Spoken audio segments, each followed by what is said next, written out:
Hello everyone, welcome to our channel Easy to Learn E2L।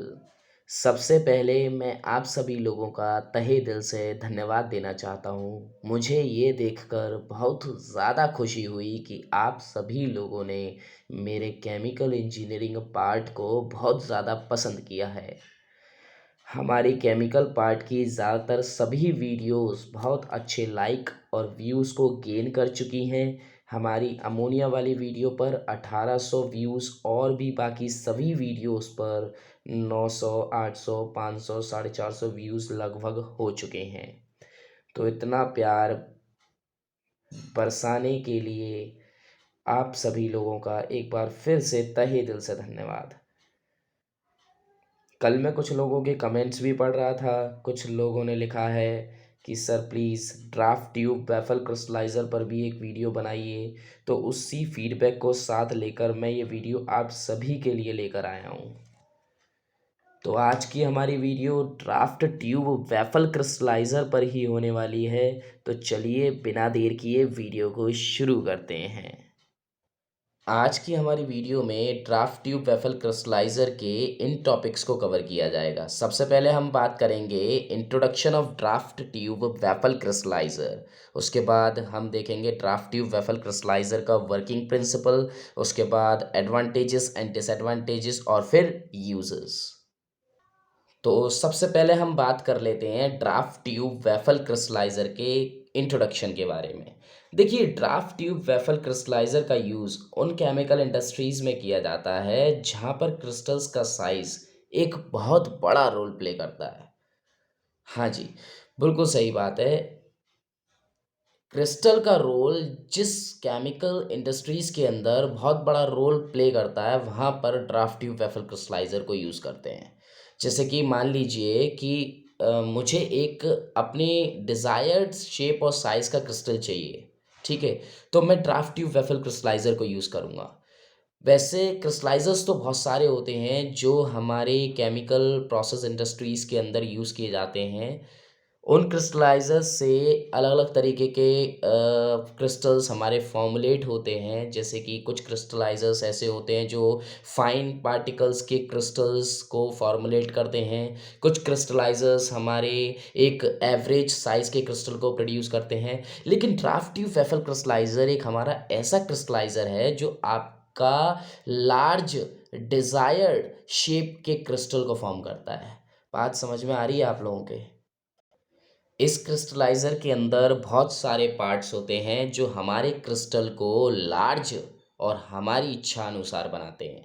तो एक-एक कर कर हम इस क्रिस्टलाइज़र के उन सभी पार्ट्स को डिस्कस करेंगे। तो आइए सबसे पहले देख लेते हैं कि इंट्रोडक्शन को किस तरह से लिखना है। तो जैसे कि आप देख सकते हो, ये है ड्राफ्ट ट्यूब वेफल क्रिस्टलाइज़र का बेसिक सा introduction. Draft tube Waffle crystallizer is a crystallizer by which we can easily obtain a desired large size crystal in a perfect manner।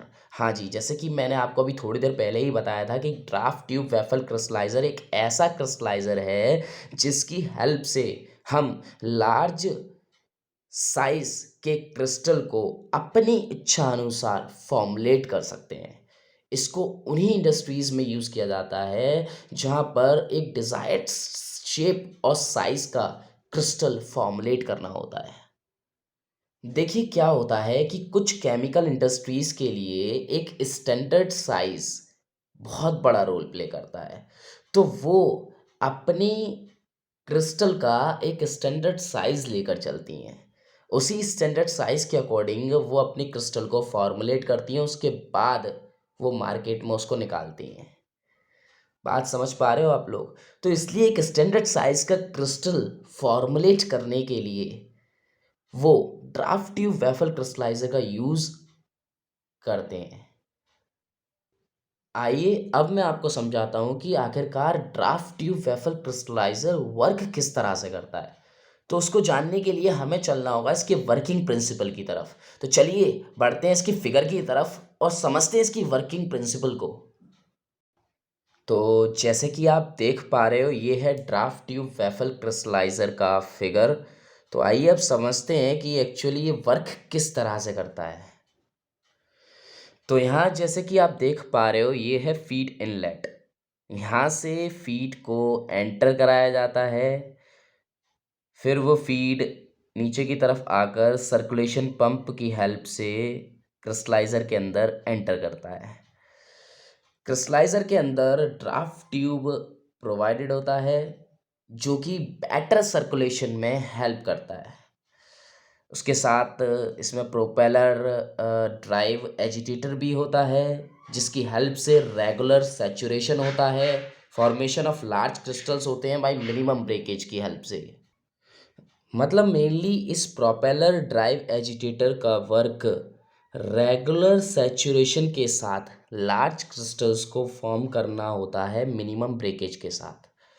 ठीक उसके बाद यहाँ कुछ वेफल्स प्रोवाइडेड होते हैं ये साइड में, जो सेटलिंग करते हैं फाइन पार्टिकल्स की। मतलब इन वेफल्स का मेन वर्क यही होता है कि लार्ज क्रिस्टल्स से फाइन क्रिस्टल्स को सैचुरेट करना और उनको सैचुरेट करके अलग करके उनको सस्पेंड करा लेना। मतलब फाइन पार्टिकल्स वहाँ पर सेटल डाउन हो जाते हैं इस एरिया में, वेफल्स जहाँ पर प्रोवाइडेड हैं वहाँ पर। उसके बाद इधर आप देख सकते हो नीचे की तरफ ये इल्यूट्रेशन लैग है।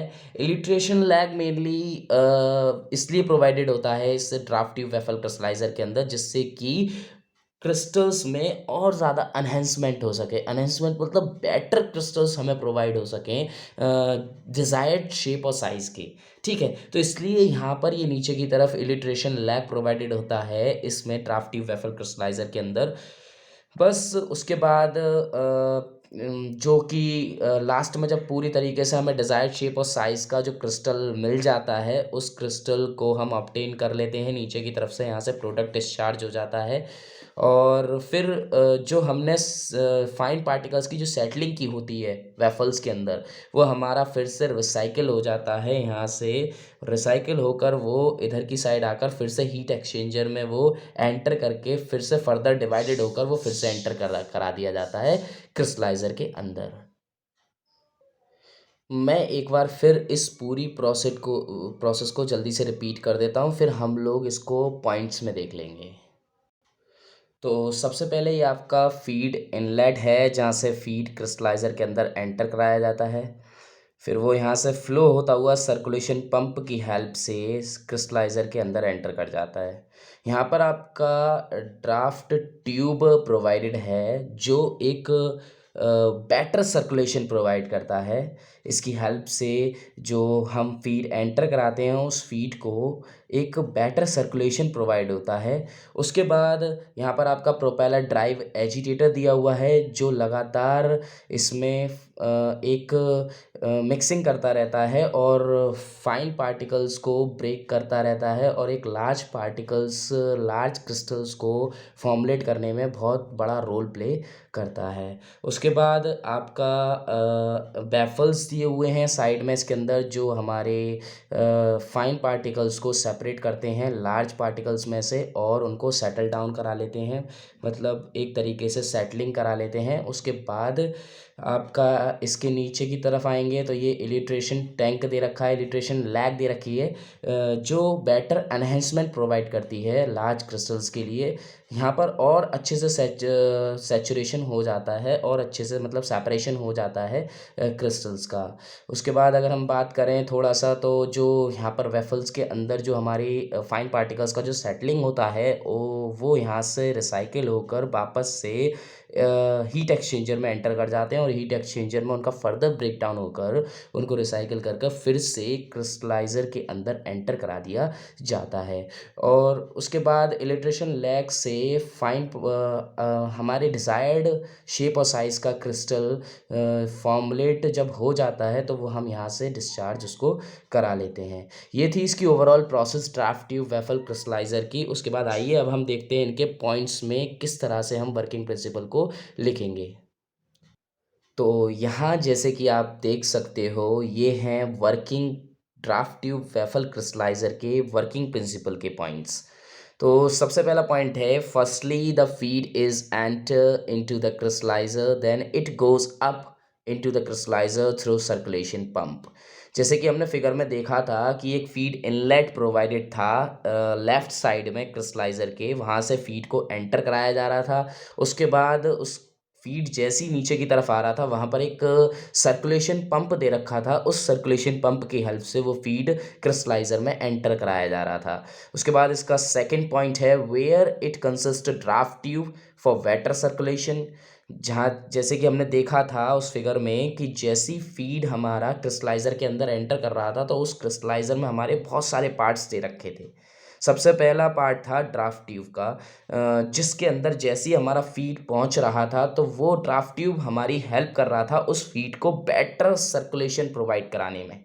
ठीक, उसके बाद ऊपर की तरफ वहाँ पे प्रोपेलर ड्राइव एजिटेटर दे रखा था जो लगा हुआ था, ठीक, जो हमारे फीड को एक रेगुलर सैचुरेशन प्रोवाइड कर रहा था और हेल्प कर रहा था एक लार्ज क्रिस्टल को फॉर्म करने में, मिनिमम ब्रेकेज के साथ। मिनिमम ब्रेकेज का यहाँ पर मतलब है कि मतलब ब्रेकेज कम से कम होगी क्रिस्टल के अंदर, फिर भी उसके बावजूद भी हमें एक लार्ज क्रिस्टल बन के मिल जाएगा डिज़ायर्ड शेप और साइज़ का। उसके बाद बेफल्स दे रखे थे साइड में फॉर सेटलिंग फाइन पार्टिकल्स, जिसमें फाइन पार्टिकल्स सेटल हो रहे थे आसानी के साथ, ठीक है। नीचे की साइड हमने फिगर में दे रखा था इलिट्रेशन लैग थी, जो बेटर एनहेंसमेंट प्रोवाइड कर रही थी क्रिस्टल्स के लिए, मतलब और अच्छी तरीके से हमें हमारी डिज़ायर्ड शेप और साइज़ का क्रिस्टल हमें मिल रहा था, ठीक। क्लियर? तो ये पॉइंट उम्मीद करता हूँ आपको बहुत अच्छे से क्लियर हो गया होगा। उसके बाद अगला पॉइंट है हमारा third point, then after the formulation of large particles the fine separated particles liquor recycle back to the crystalliser after passing through a heat exchanger. जैसे कि मैंने आपको बताया था कि जब हमारे डिज़ायर्ड शेप और साइज़ का क्रिस्टल हमें प्राप्त हो जाता है, उसके बाद जो हमारा वेफल्स में फाइन पार्टिकल्स का सेटल डाउन होता है ना, उस लिक्वर को हम रिसाइकिल कर देते हैं बैक टू द क्रिस्टलाइज़र में वापस से, after passing through a heat exchanger से उसको पास कराने के बाद, ठीक है। तो मैं उम्मीद करता हूँ कि वर्किंग प्रिंसिपल आपको ड्राफ्ट ट्यूब वेफल क्रिस्टलाइज़र की बहुत अच्छे से क्लियर हो गई होगी, इसके बाद कोई कन्फ्यूज़न नहीं रही होगी, ठीक है। अब हम बढ़ते हैं अपने थर्ड टॉपिक की तरफ, जो था ड्राफ्ट ट्यूब वेफल क्रिस्टलाइज़र के एडवांटेजेस एंड डिसएडवांटेजेस।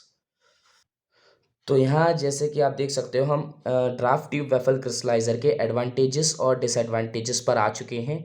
देखिए, हर क्रिस्टलाइज़र के कुछ ना कुछ खूबियाँ और कुछ ना कुछ बुराइयाँ ज़रूर होती हैं। तो सबसे पहले हम इसकी खूबियाँ देख लेते हैं ड्राफ्ट ट्यूब वेफल क्रिस्टलाइज़र की। देखिए, सबसे पहला पॉइंट है the size of crystal is easy to control by using draft tube baffle crystalliser. मतलब ड्राफ्ट ट्यूब वेफल क्रिस्टलाइज़र की हेल्प से हम क्रिस्टल के साइज़ को आसानी से कंट्रोल कर सकते हैं।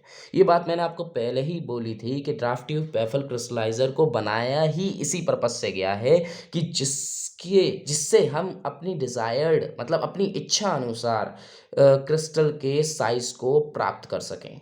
लार्ज क्रिस्टल के मतलब क्रिस्टल के लार्ज साइज़ को प्राप्त कर सकें, ठीक है। उसके बाद अगर हम सेकंड पॉइंट देखें इसका, तो best crystalliser because it has a technology of recycling fine particles back to the crystalliser, ठीक है। इसको बेस्ट क्रिस्टलाइज़र इसलिए कहा जाता है ड्राफ्ट ट्यूब वेफल क्रिस्टलाइज़र को, क्योंकि इसके अंदर ही एक ऐसी टेक्नोलॉजी है जो क्रिस्टल्स के फाइन पार्टिकल्स जो होते हैं, मतलब फाइन क्रिस्टल्स जो सेटल डाउन हो जाते हैं वेफल्स में, उसको ये रिसाइकिल बैक कर देता है हीट एक्सचेंजर के थ्रू क्रिस्टलाइज़र के अंदर।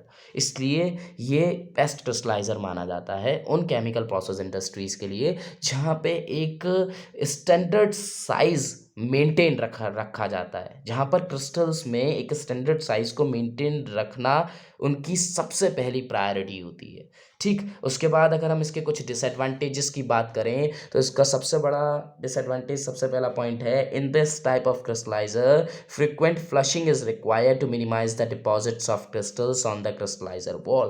बिल्कुल सही बात है। अगर आप केमिकल प्रोसेस इंडस्ट्रीज़ में ड्राफ्ट ट्यूब वेफल क्रिस्टलाइज़र को यूज़ कर रहे हैं, तो आपको सबसे बड़ी दिक्कत ये हो सकती है कि आपको इस क्रिस्टलाइज़र की जो अंदर प्लेट होती है, मतलब उस प्लेट पर रेगुलरली आपके डिपॉज़िट्स होंगे। डिपॉज़िट्स मतलब आपका जो उसके अंदर जो भी इम्प्यूरिटीज़ वगैरह या जो भी मदर लिक्विड के अंदर जो भी मतलब पार्टिकल्स वगैरह जो प्रेज़ेंट्स होंगे, वो उस क्रिस्टलाइज़र की वॉल पर ज़रूर इकट्ठे होंगे, ज़रूर चिपकेंगे, ज़रूर डिपॉज़िट्स होंगे। तो आपको रेगुलरली उसको फ्लशिंग करना पड़ेगा। फ्लशिंग से मतलब है कि आपको रेगुलरली उसको साफ़ करना पड़ेगा, तभी आप उसको बेटर यूज़ कर सकते हैं। तो सबसे बड़ा डिसएडवांटेज इसका यही है कि आपको रेगुलर फ्लश करने की ज़रूरत पड़ेगी इसमें, इस क्रिस्टलाइज़र को अगर आप यूज़ कर रहे हैं तो। दूसरा इसका सबसे बड़ा डिसएडवांटेज है, it also fail to handle a high density slurry. बिल्कुल सही बात है कि हाई डेंसिटी स्लरी को हैंडल करने में ये फेल हो सकता है,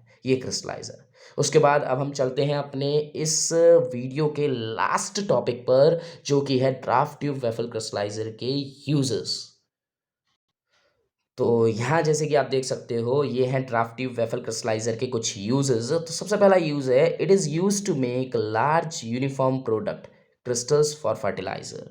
ठीक है, इसका यूज़ लार्ज यूनिफॉर्म प्रोडक्ट्स को फॉर्मुलेट करने में किया जाता है। जनरली इसका यूज़ फर्टिलाइज़र प्रोडक्ट्स को मैन्युफैक्चर करने में करते हैं। ठीक है, fertilizer products, let's say urea हो गया, ये ऐसे कुछ प्रोडक्ट्स हैं जिनको एक फाइन पार्टिकल्स में, मतलब फाइन पार्टिकल्स नहीं, मतलब एक लार्ज पार्टिकल्स में फॉर्मुलेट करने की ज़रूरत होती है। तो उस प्रोसेस में मेनली इसका ड्राफ्ट ट्यूब वेफल क्रिस्टलाइज़र का यूज़ होता है। सेकंड है, it is used in applications in which excessive nucleation occurs. इसका यूज़ उन एप्लीकेशंस में ज़्यादातर किया जाता है जहाँ पर एक्सेसिव न्यूक्लिएशन होती हो। ठीक, क्लियर। उसके बाद इसका लास्ट यूज़ है, draft tube baffle DBT crystalliser is generally used to produce crystals of ammonium sulphate, potassium chloride, di ammonium chloride etcetera. Mainly draft tube baffle crystalliser का यूज़ ये सारे क्रिस्टल्स जो बनते हैं उनको फॉर्मुलेट करने में किया जाता है, जैसे कि आपका अमोनियम सल्फेट हो गया, पोटेशियम क्लोराइड हो गया, डाई अमोनियम क्लोराइड हो गया। ये इसके इन सभी के जो क्रिस्टल्स होते हैं ना, वो डीबीटी की हेल्प से ही फॉर्मुलेट किए जाते हैं। ठीक है, तो आज की ये वीडियो यहाँ पर समाप्त होती है। उम्मीद करता हूँ आपको ड्राफ्ट ट्यूब वेफल क्रिस्टलाइज़र टॉपिक पूरी तरह से क्लियर आउट हो गया होगा। इस टॉपिक से रिलेटेड अब कोई भी प्रॉब्लम आपकी नहीं बची होगी। अगर उसके बावजूद भी आपको कोई समस्या रहती है, तो आप मुझे कमेंट बॉक्स में कमेंट कर कर बता सकते हैं। मैं जल्दी उसके लिए वीडियो लेकर आ जाऊँगा। तो इसी तरह से आप सभी लोग मेरे को सपोर्ट करते रहिए, अपना प्यार बरसाते रहिए, और आपको आगे से किसी भी टॉपिक से रिलेटेड अगर वीडियो चाहिए हुआ करे, तो आप मुझे वो कमेंट बॉक्स में कमेंट कर कर बता दिया कीजिए। मैं उसी टॉपिक से रिलेटेड वीडियो बनाकर आपके लिए अपलोड कर दिया करा करूँगा। ठीक? बहुत अच्छा लगा अभी रिसेंट्स की कुछ कमेंट्स को पढ़कर, उन्हीं कमेंट्स को देखते हुए मैं ये वीडियो लेकर आया। मुझे बहुत मोटिवेशन मिला और मुझे ये वीडियो बनानी पड़ी आखिरकार। तो चलिए, उम्मीद करता हूँ आपकी सभी प्रॉब्लम्स यहाँ पर ड्राफ्ट ट्यूब वेफल क्रिस्टलाइज़र से रिलेटेड सॉर्ट आउट हो चुकी होंगी। ठीक है, अगर वीडियो आपको अच्छी लगी तो वीडियो को लाइक कीजिए, शेयर कीजिए, चैनल को सब्सक्राइब कीजिए, ताकि आगे आने वाली वीडियोज़ की अपडेट्स आप तक सबसे पहले पहुँच जाएँ। इसी तरह से अपना प्यार बरसाते रहिए, सपोर्ट करते रहिए। सभी को मेरा प्यार, सभी को मेरा नमस्कार।